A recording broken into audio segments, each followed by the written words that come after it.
Diseminasi aksi nyata modul 1.4 dengan saya, calon guru penggerak Nur Laila dari SMK Negeri 1 Mamuju dengan fasilitator Abdul Qadir SPD MKom dan didampingi pengajar praktik yaitu Ibu Mulgawati SPD MPD. Di video ini akan membahas tentang diseminasi budaya positif, opini rekan sejawat, proses pembuatan keyakinan kelas, dan terakhir dokumentasi keyakinan kelas. Diseminasi budaya positif oleh calon guru penggerak SMK Negeri 1 Mamuju. Senin 2 Januari 2023, setelah sesi rapat awal semester genap tahun pelajaran 2022 sampai 2023, calon guru penggerak dari SMK Negeri 1 Mamuju melaksanakan diseminasi budaya positif secara kolaborasi di ruang guru. Kegiatan ini berlangsung dari pukul 10.45 sampai 12.30 dengan lancar serta guru-guru aktif menyampaikan pendapat dan pengalaman dalam menghadapi siswa. Materi yang disajikan bersama dengan Pak Muhammad Rafiq SPD, kami membagi materi budaya positif ini sebagai berikut.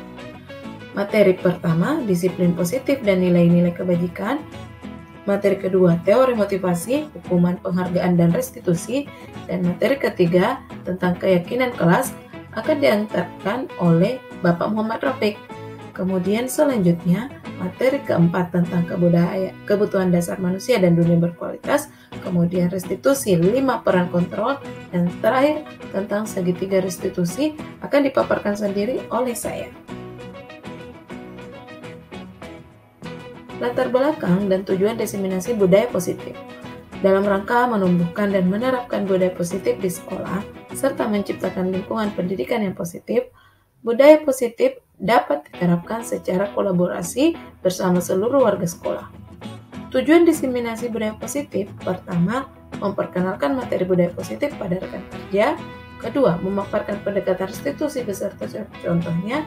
Ketiga, menyatukan visi dan misi menumbuhkan budaya positif di sekolah. Angka pertama yaitu sosialisasi. Sebelum melaksanakan diseminasi bersama dengan Pak Rafiq, kami melakukan sosialisasi terlebih dahulu kepada pimpinan di sekolah, yaitu kepala sekolah dan wakil kepala sekolah bagian kurikulum. Selanjutnya video diseminasi. Selamat menyaksikan. Pembukaan diseminasi budaya positif dilakukan oleh Pak Rafiq. Apa saja materinya tentang 5 kebutuhan dasar. Tadi sebenarnya Pak Rafiq sudah menjelaskan, sudah menyebutkan 5 kebutuhan dasar manusia berdasarkan teori Dr. William Glasser. Menyatakan bahwa pertama, kebutuhan dasar kita itu yaitu ingin bertahan hidup. Ingin bertahan hidup itu apa Bapak Ibu? Contohnya? Makan, minum. Dari Dr. William Glasser, dia teori pilihan atau teori kontrol. Makan, bekerja. Satu lagi Bu, mempertahankan keturunan Ibu. Itu termasuk kebutuhan dasar untuk mempertahankan hidup. Kedua, kebutuhan untuk dicintai, disayangi. Termasuk yang mana Bu? Selain Bapak Ibu diperhatikan dan disayang oleh keluarga. Apalagi yang termasuk dengan kebutuhan yang dicintai. Kebutuhan diakui keberadaannya Bapak Ibu. Pengakuan itu termasuk dalam kebutuhan dasar dicintai. Ketika Bapak Ibu berada di suatu lingkungan atau komunitas, teman-teman Bapak Ibu tidak respect, kayak tidak peduli, kayak tidak melihat keberadaan Ibu. Itu ada tapi tidak dianggap sakitnya. Orang-orang langsung sakit. Jadi itu termasuk kebutuhan dicintai ya, dihargai. Jadi Bluetooth Pak, cari ke Google. ingin dihargai itu termasuk kebutuhan untuk dicintai. Jadi kalau Bapak Ibu berada di satu komunitas dan Ibu tidak dianggap, keluar dikit. Akhirnya maksudnya keluar di situ maksudnya capek hati. Kita butuh dia untuk dihargai, itu kebutuhan dasar. Wajar ya. Saya kirim di grup saya ya Bu. Kemudian Ketiga, kebutuhan dasar kita tentang kesenangan. Kesenangan apa aja Bu contohnya? Jadi tidak usah saya kasih pengertiannya, pasti kamu sendiri deh. Liburan itu hotel ya Bu. Kalau banyak uang, belanja ibu-ibu kan pilih shopping itu healing ya buat ibu-ibu, shopping itu healing. Nah itu termasuk kebutuhan dasar Bu. Jadi kalau ibu belanja sebenarnya bukan hanya untuk menghabiskan tapi memenuhi kebutuhan dasar ini. Itu sebenarnya. Jadi kalau suami kita marah-marah Bu bilang nih, maaf Pak, ini kebutuhan dasar kebahagiaanku. Menghargai. Kemudian keempat, kebutuhan dasar tentang kebebasan. Apa tuh? Kita hubungkan dalam kelas deh. Anak siswa kita kadang-kadang tidak ingin, kayak tidak mau memperhatikan sih. Ini berhubungan dengan kebutuhan dasar yang mungkin bisa juga terjadi di kelas saya. Mereka bosan dengan cara kita mengajar. Jadi mereka bebas untuk memilih sebenarnya saya mau jadi guru yang seperti ini. Itu kebutuhan dasarnya dia.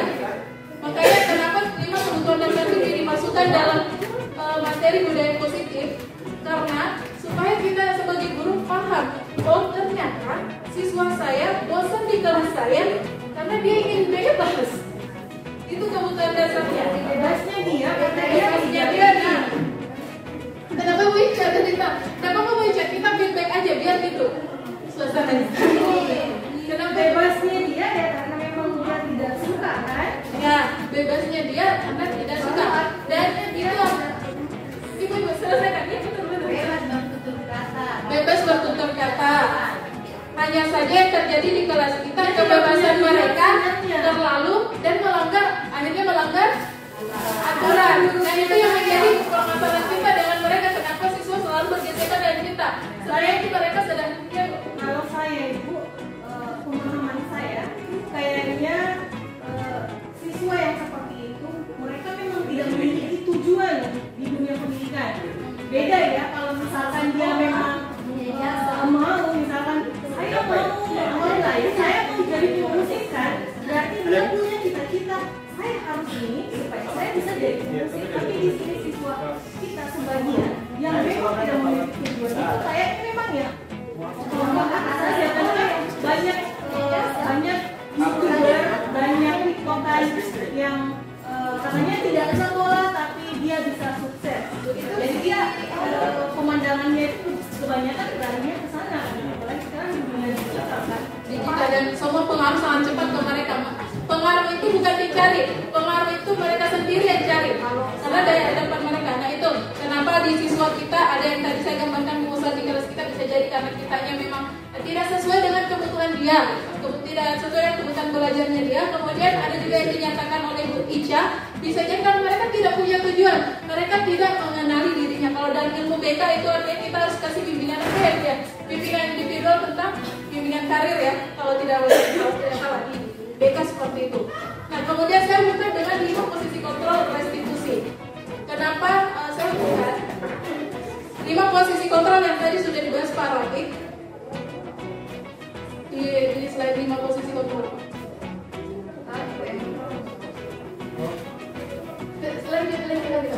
Saya agak ditambah 5 posisi kontrol. Ada penghukum, pembuat merasa bersalah, teman, pemantau, dan manajer. Sebagai guru, sebenarnya kita diarahkan untuk menjadi seorang manajer. Cuma seperti apakah penghukum, pembuat merasa bersalah, teman, dan pemantau tersebut?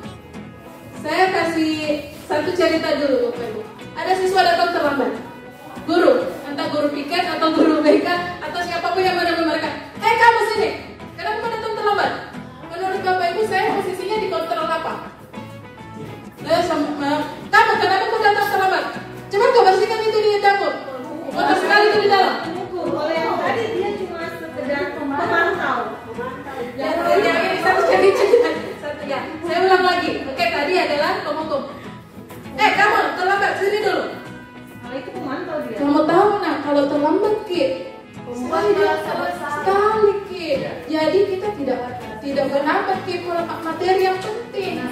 Bukan bagaimana kita tidak merasa bersalah begitu. Atau tidak sedih atau begini. Saya kasih contoh yang lain yang lebih jelas ya. Di kelas ketika ketika ibu guru menjelaskan ada anak main HP di belakang, terus kedapatan sama guru lain, dilaporkan ke BK, ditanya, kenapa kita dia itu nak begitu, tidak kasihan sama ibu, sudah capek-capek tak menjelaskan, nah kau main HP saja di belakang. Itu posisinya apa ibu? Teman. Dan Nasihat. buat merasa bersalah. Jadi anak-anak kurang oh jadi anak sekarang harus dibuat begitu nih. Jangan dulu. Yang ketiga, teman, ada lagi. Sini ya, yang mungkin yang tadi masalah yang anak-anak merokok tadi saya mendapat contoh. Kenapa kita tadi itu? Saya ini bukan acting aja. Kenapa juga kita merokok? Harus deh, kamu mau begitu deh. Kalau mau ke daerah ya, teman, tegas nggak kita? Akan berubah nggak anak-anak kita kalau kita begitu? Belum pasti. Kemudian pemantau. Pribadinya. Bisa jadi. Kalau memang tergantung apakah masuk di hati sama siswanya sendiri. Saya selesaikan yang pemantau itu seperti apa? Ada masalah, kemudian kita sampaikan ke dia. Ada seorang siswa kita bermasalah di kelas kita, ibu, dia sudah sering terlambat,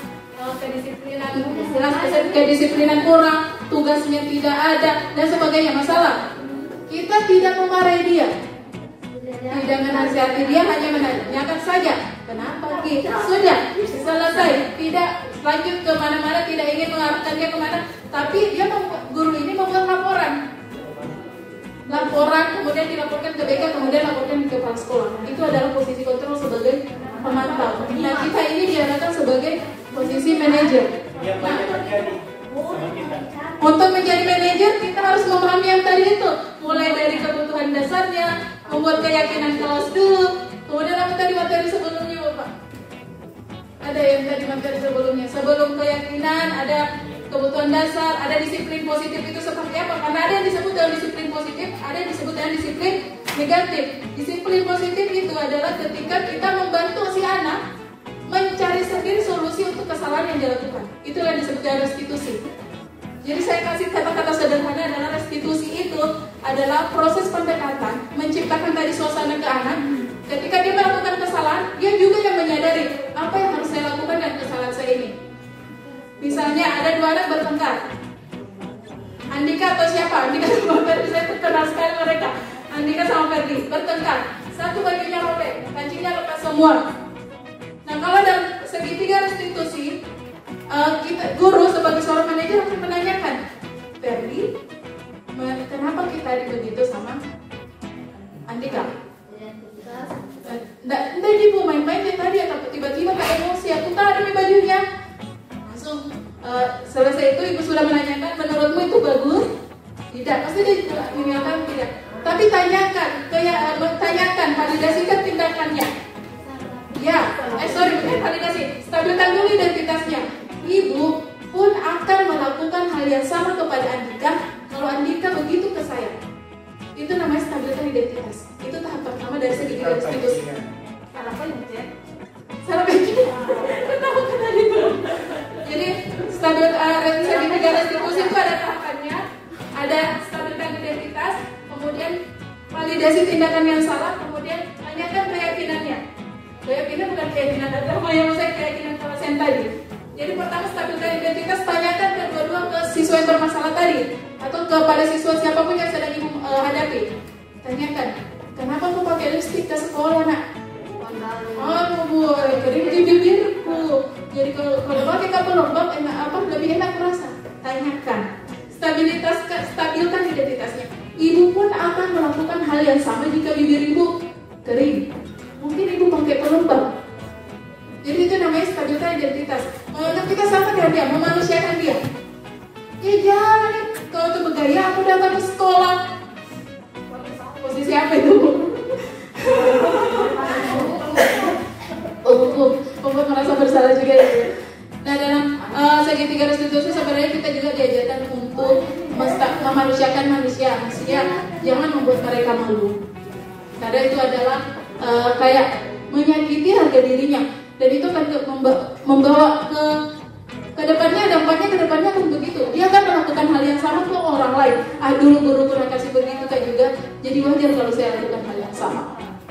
Bagaimana kalau misalkan sedikit hal yang itu saja ya, yang sering diulangi. Maksudnya? Kita pemantau. Jadi pemantau begitu apa bosan? Iya. Jadi pemantau gitu.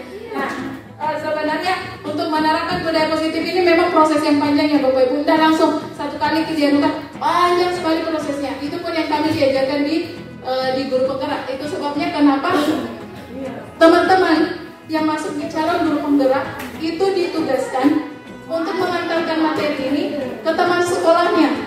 Terus kemudian kenapa ada tugas dari guru penggerak untuk membuat komunitas praktis.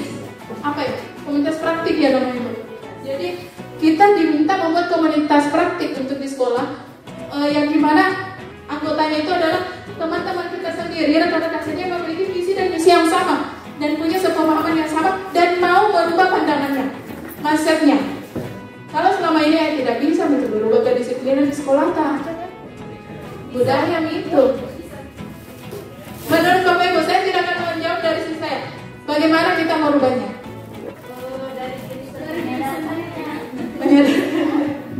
Bagaimana Bapak Ibu? Kalau berdasarkan Sama dari tadi, Ibu maaf ya Bu Sitra. Saya belum kasih kesempatan. saya dari sendiri. Menurut saya kita mulai dari perasaan kita sendiri. Kalau kita sudah berusaha memperbaiki diri kita, otomatis kita bisa juga memperbaiki orang lain atau Nah itu tadi yang jadi memang harus dari diri sendiri dulu. Makanya kenapa kita untuk menerapkan budaya positif ini di sekolah memang proses yang panjang dan mulai dari diri dulu. Karena untuk merubah diri kita seperti yang dikatakan tadi Pak Rafiq, teori kontrol, salah satu-satunya orang yang bisa merubah kita siapa? Diri sendiri. Satu-satunya bisa merubah siswa kita siapa Bu? Dirinya sendiri, punya motivasi intrinsik. Nah bagaimana guru untuk menciptakan dia bisa motivasi itu? Ya, melakukan pendekatan salah satunya, alternatifnya yaitu dengan pendekatan segitiga restitusi, di mana mereka diarahkan untuk mencari alternatif untuk masalah yang dia buat. Kayak tadi ketika dia merobek kancing temannya, apa yang kamu lakukan supaya temanmu tidak dendam? Baik Bu, saya akan jahitkan kancing bajunya. Nanti dia dimarahin dulu. Dia memiliki itu. Dia memiliki caranya sendiri untuk menyelesaikan masalah. Kan selama ini kita ketika menghadapi siswa yang memiliki masalah, kita yang memberikan solusi. Menurut Bapak Ibu, iya. Kalau kita ada siswa kita bermasalah, seharusnya nak belajar baik-baik. Itu semua dari kita. Awalnya dari kita tuh. Makanya nak, supaya nilai tak tinggi, rajin-rajin kayak masuk di kelas ibu itu. Itu solusi dari siapa? Tanyakan ke dia. Solusi apa yang bisa kamu lakukan nak supaya kamu bisa berubah dan menjadi orang yang lebih baik dan memiliki karakter yang lebih baik lagi setelah proses konseling dengan ibu. Kembali ke kelompok. Itu materinya. Terima kasih. Assalamualaikum warahmatullahi wabarakatuh. Kalau saya harus mulai dari mana ya? Materi yang disampaikan Pak Rafiq, juga materi yang disampaikan sama Ibu Lela itu sebenarnya sangat bagus dan dibutuhkan di sekolah kita. Sangat dibutuhkan di sekolah kita. Bukan lagi sangat dibutuhkan di sekolah kita. Pengalaman saya sudah 4 tahun lebih, 4 tahun atau 5 tahun saya sebagai pembina organisasi. Ya setiap kali kita rapat pasti lebih banyak keluhan kita tentang siswa. Yang pertama, siswa asal-asalan sekolah, hanya mencari jasa. Siswa tinggal punya seperti ini. Ya, di awal saya sebagai pembina organisasi, saya menerima masukan semua. Dan apa yang saya lakukan? Lebih banyak masalah hukuman. Terus terang, lebih banyak masalah hukuman. Dan saya tidak ini dengan teman-teman yang lain, saya kadang sedih. Kenapa? Karena saya menerima masukan dari teman-teman, tapi sayangnya hanya 1-2 orang yang membantu saya di dalam hukuman itu. Ya misalnya anak-anak datang terlambat, Pokoknya kalau saya sudah marah, kamu ini begini, dan itu hanya ditonton oleh teman-teman saja. Karena mungkin merasa teman-teman saya tidak punya hak di situ, karena memang tugas saya. Padahal itu satu kesalahan, satu pendapat yang salah, gitu. Oh, dari ada beberapa bulan yang saya lakukan, setiap anak yang datang terlambat, saya disiplinkan dengan kamu push up, kamu ini. Tapi apa yang terjadi? Tidak ada perubahan sama sekali. Tidak ada perubahan sama sekali. Kenapa? Ya, saya juga sudah mulai lelah. Pertama karena saya tidak didampingi teman-teman, tidak ada teman-teman yang mau menemani saya, ataukah ada tapi cuma beberapa. Yang kedua, ya saya langsung ditegur sama kepala sekolah. Itu tidak bagus sih Bu. Tapi Pak, saya tidak tahu saya harus bagaimana lagi. Ini anak-anak bukannya berkurang yang terlambat, tapi justru lebih banyak lagi dan dilakukan seterusnya. Saya kadang bertanya sama teman-teman, ini teman-temanku yang lain mana ya? Mungkin mereka menegur, setelah itu mereka tidak peduli lagi. Nah ini, dan saya sangat sedihkan ketika ada teman-teman berbicara seakan memvonis bahwa siswa itu hanya mengejar ijazah. Ya tugas tadi situ Bu, tugas tadi situ kasihan. Tugas tadi situ mengarahkan pandangan mereka supaya tidak berpendapat seperti itu. Intinya di sekolah ini anak-anak diberikan semacam kenangan yang bisa mereka kenangkan dengan guru-guru. Jangan cuma mengandalkan ijazah kok saja. Saya sangat salut dengan satu kata, ada dua. Yang pertama, anak-anak itu sangat istimewa Bapak Ibu. Sangat istimewa. Butuh pendekatan. Kita butuh memberikan kasih sayang ke mereka. Teman-teman yang lain cuma kadang lebih banyak tidak pedulinya. Itu yang kadang saya Ibu Sitra sudah piket ini saja Bu. Tapi apa yang terjadi? Kepala sekolah, saya kadang sampaikan sama Bapak, Pak, kalau pada saat apel pagi, jangan selalu marah-marah, kasihan. Anak-anak itu tidak butuh dimarahi, mereka butuhnya kasih sayang. Mereka butuhnya ibu-ibu, bapak ibu, semua yang hadir. Apel pagi kasihan, 1 hari 1 minggu, dampingi anak-anak, berikan kasih sayang, berikan motivasi. Iya, jangan mencoba cara. Apel pagi saja kasihan. Tapi apa yang terjadi? Apa yang terjadi? Kalau bukan kepala sekolah dengan marah-marahnya, Pak Jayadi dengan ininya, saya lagi kesian tidak tahu kadang apa yang mau bilang lagi. Saya saya tahu. Di samping itu kadang pelajaran saya terbengkalai. Karena apa? Kedisiplinan kita. Saya minta maaf Bapak Ibu. Saya curhat sebenarnya. Saya curhat ini. Anak-anak itu bosan dengan muka-mukanya saya, kepala sekolah, Pak Jayadi, Pak Rafi, Bu Sitra, bosan. Iya. Yang mereka butuhkan itu Ibu Ica berdiri di depan, memberikan motivasinya. Ibu Arfa, siapapun teman-teman, butuh motivasi, butuh kasih sayang dari kita, bukan cuma saya. Nah dari situ saya berpikirnya bahwa hukuman memang sangat tidak cocok ya. Ada waktu-waktu tertentu kita memberikan hukuman, tetapi yang lebih banyak kita harus berikan adalah kasih sayang ke mereka. Kasih sayang. Gitu. Dan yang kedua, kerjasamanya kesan Bapak Ibu. Kerjasamanya, tolong ketika misalnya Ibu Sitra sudah memberikan arahan, besoknya lagi si Bapak ini, Ibu ini, itu karena mereka orang tuanya bukan cuma sebagian dari kita, tapi semua yang ada di sini adalah orang tuanya anak-anak kita. Itu terima kasih. Semoga materi yang diberikan Pak Rafi, Bu Lela itu bisa kita jadikan sebagai langkah awal kita memasuki semester 2 ini. Amin insyaallah ya Allah. Selanjutnya pada video ini kita akan membahas tentang dokumentasi pembuatan keyakinan kelas. Langkah-langkah yang dilakukan. Pertama, dalam proses pembuatan keyakinan kelas dilakukan sebagai berikut. Pengenalan materi keyakinan kelas dan nilai-nilai kebajikan. Kedua, membuat kelompok. Ketiga, menuliskan keyakinan kelas per kelompok di papan tulis. Keempat, jajak pendapat antar kelompok. Kelima, menuliskan keyakinan kelas yang telah disepakati, dan terakhir, membuat keyakinan kelas dalam Canva. Tadi sudah konsentrasi. Ketika kamu ada temanmu yang pinjam barangmu,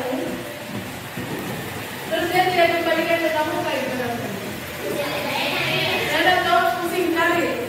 Ditanya, misalnya ada pinjam bukunya Jeffrey dipinjam sama Jenny. Jadi tidak kembalikan ke Jeffrey. Ada lagi yang pinjam, dipinjam lagi sama yang lain. Bingung kan? Kenapa harus dikembalikan langsung ke orang lain?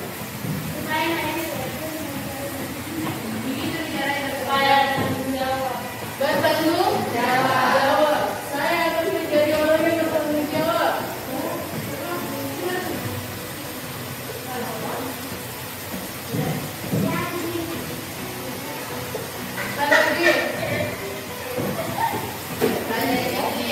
Belajar. Nah, sekarang dengan kelompok kalian berhadapan, saling berhadapan. Siapkan satu lembar kertas. Tuliskan masing-masing keyakinan kelas yang ingin kamu terapkan di kelas kita. Terserah mau berapa poin, mau apa duluan, terserah kalian.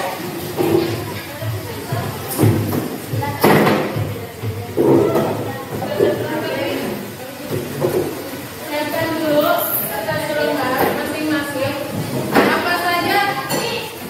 Maksudnya nih, masing-masing kelompok kamu siapkan bekerja sama sih. Nanti mau satu-satu terusnya ya. Karena dimulai dari sekarang menghadap ke grupnya masing-masing. Kalian tuliskan apa yang ingin kalian lakukan di kelas, apa yang kalian lakukan di kelas, supaya kalian merasa nyaman di kelas itu, supaya kalian bisa disiplin dan sebagainya.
Demikian tadi video pelaksanaan diseminasi budaya positif di SMK Negeri 1 Mamuju oleh calon guru penggerak angkatan ke-7.